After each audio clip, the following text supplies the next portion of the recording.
Hi, Calvary family. I sadly could not make it this morning, but I did want to make a short 2-minute video just to talk about some of the experiences that our team had on the trip.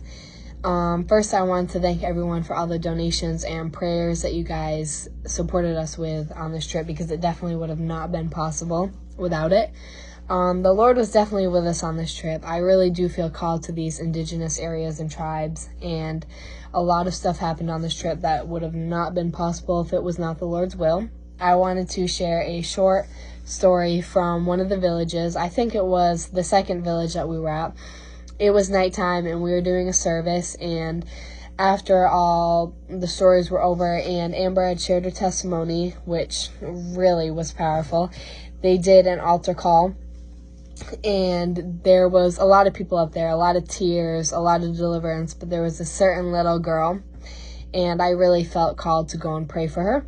And I went up and I prayed for her, and she was shaking and crying, and she had her hands up in worship. And I finished praying, and I just went and sat down, but I really just could not get her off my mind. And the Lord was like, go up and pray for her again because she needs it. And so I did, and I was up there for a good while, and she was just shaking even more and crying even more, and I really just felt called to start praying for any evil spirits or demons to be casted away, because that was just really on my heart. And she was just shaking and crying, and like she had her hands up in worship, and you know, the worship kept going and I was just still praying. And then the second the worship song ended, you could just feel this relief in her body, and it just like washed from her head to her toe, just this sense of peace and fulfillment.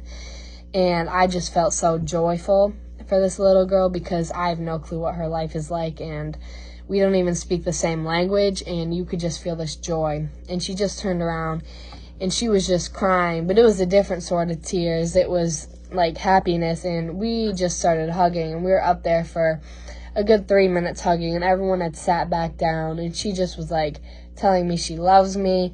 And I could just like feel this relief wash over her body. And that's what it felt like in a lot of the villages. You know, we went and people shared testimonies and stories which were just so powerful over the people, and it really spoke out to them, because these Peruvian people are so hungry for the Lord. They just don't have the people there to share it to them, and they don't have, you know, people there to tell them all the amazing stories of the Lord, so they just don't know. But every place that we went, you could just feel it, that they wanted it. They just needed people to push them towards the Lord and to tell them.